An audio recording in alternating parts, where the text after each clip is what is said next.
BNP নেতা ফজলুর রহমানের একটি বক্তব্য ঘিরে গতকাল সোশ্যাল মিডিয়া থেকে শুরু করে আজকে রাজপথও কিছুটা উত্তপ্ত ছিল এবং তার কুশপুত্তলিকা দাহ করা হয়েছে।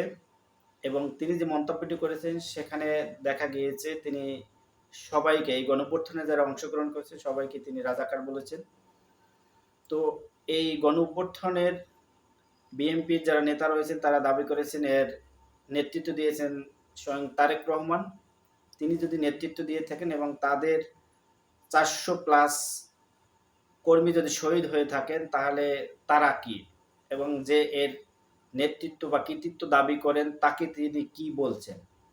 এই ফজলুর রহমান ৫ই অগস্টের পর থেকে যে ধরনের এই গণঅভ্যুত্থানকে ছোট করা থেকে শুরু করে যে ধরনের কথাবার্তা তিনি বলছেন, সেটি কিন্তু এখন এমন একটি মাত্রায় চলে গেছেন, বিএনপির দল থেকে কোনো ব্যবস্থা না নেওয়ার কারণে আজকে কিন্তু তিনি তার সীমা লঙ্ঘন করেছেন। এমনটি কিন্তু সোশ্যাল মিডিয়া থেকে শুরু করে সব জায়গায় কিন্তু এটি নিয়ে আলোচনা হচ্ছে। তো এখন হচ্ছে বিষয়, বিএনপি এর বিরুদ্ধে আগে কেন ব্যবস্থা নিল না, এবং এখনো তারা একটি শোকাজপত্র তাকে পাঠিয়েছেন এবং ২৪ ঘন্টার মধ্যে তাকে জবাব দেওয়ার জন্য বলা হয়েছে। তো তিনি জবাব দেবেন, তারপরে তারা সিদ্ধান্ত নেবেন। কিন্তু তিনি যেভাবে কথাবার্তা বলছেন সেটি কিন্তু লাগামহীন হয়ে যাচ্ছেন এবং একটি দলের জন্য মারাত্মক ক্ষতিকারক একটি বিষয় হয়ে দাঁড়িয়েছেন। মানুষ এটি নিয়ে কিন্তু তার কথাবার্তা কিন্তু নিয়ে মানুষ সমালোচনা করছেন। তারপরেও কিন্তু বিএনপি থেকে কোনো ব্যবস্থা নেওয়া হয়নি। এর কারণেই কিন্তু মানুষ মনে করছেন যে বিএনপির হাইকমান্ড থেকে তাকে এই ধরনের কথাবার্তা বলানো হচ্ছে এবং তিনি সবসময় কিন্তু আওয়ামী লীগের স্টেপ নিয়ে কথা বলছেন। যেহেতু তিনি বিগত সময়ে তার ছাত্রলীগের একটি ক্যারিয়ার ছিল, সেখান থেকে তিনি বিএনপিতে এসেছেন। সে কারণে কিন্তু এই ৫ই আগস্টে হাসিনা পতনকে তিনি ভালোভাবে নিচ্ছেন এবং সেটি নিয়ে কিন্তু তার হয়তো বেদনা রয়েছে। সে কারণে কিন্তু বিভিন্ন সময় এই গণঅভ্যুত্থানকে নিয়ে তিনি ছোট করা। এর আগে শুধু জামাত ইসলামকে নিয়ে তিনি কথা বলতেন এবং জামাত ইসলামকে খোঁচা মারা থেকে শুরু করে ৭১ নিয়ে তার যেভাবে আমরা বক্তব্য দেখছি, তাহলে এবং ১৫ই আগস্ট নিয়েও তার বক্তব্য ছিল।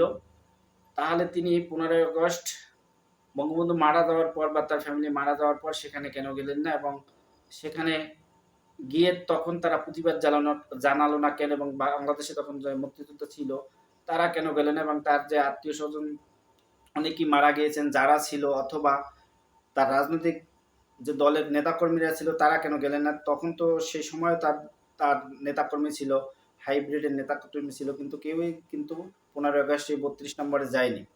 তো ফজলুর রহমান থেকে শুরু করে বিএনপির আরো কিছু নেতা যেভাবে তাদেরকে শোক জানানো বা তাকে সম্বোধন করা, তাকে শ্রদ্ধা জানানো থেকে শুরু করে বিভিন্ন বিষয় নিয়ে কিন্তু মানুষ তাদেরকে সন্দেহ করছে তারা আসলে কার এজেন্ডা বাস্তবায়ন করতে চায়।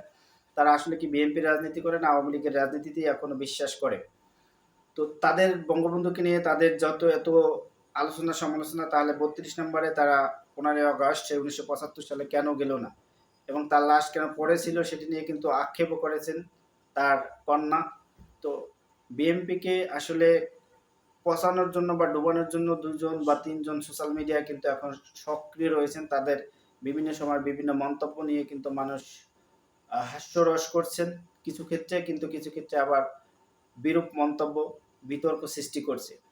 তো এই ধরনের নেতা কর্মী যারা রয়েছেন তাদের অবশ্যই ইনস্ট্রাকশন দেওয়া উচিত বা তাদের বিরুদ্ধে সাংগঠনিক ব্যবস্থা, এবং সে যেহেতু এই আন্দোলনে বিএনপিও পার্টিসিপেট করেছিলেন সমানভাবে, বা তারা সেটা দাবি করছেন যে এর নেতৃত্ব থেকে শুরু করে তাদের বিভিন্ন জায়গায় কিন্তু তাদের নেতাকর্মীরা সব অংশগ্রহণ করেছিলেন এক পর্যায়ে।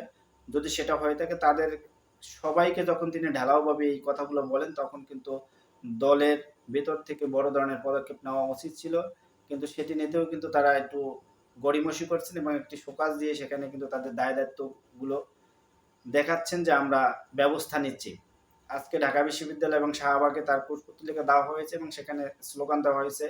তো একজন বয়োজ্যেষ্ঠ নেতা, তার কথাবার্তার লাগাম ধরা উচিত ছিল আর আগেই, কিন্তু সে ধরেনি এবং বিএনপি থেকে যখন সাংগঠনিক কোনো ব্যবস্থা নেওয়া হয়নি সে কিন্তু আরো বেপরোয়া আচরণ শুরু করেন এবং টক শো গুলোতে যেহেতু সে বিভিন্ন আহ, যারা মালিক রয়েছেন বা টিভি চ্যানেলগুলো রয়েছেন তাকে নেওয়া হয় এবং তিনি বিভিন্ন বিষয়ে কথা বলেন, যার কারণে সে ভাইরাল হয় এবং তার বক্তব্যগুলো ভাইরাল হওয়ার কারণেই কিন্তু তাকে বারবার কিন্তু ডাকা হয় এবং তিনি যান এবং তিনি তার কথাগুলো বলেন।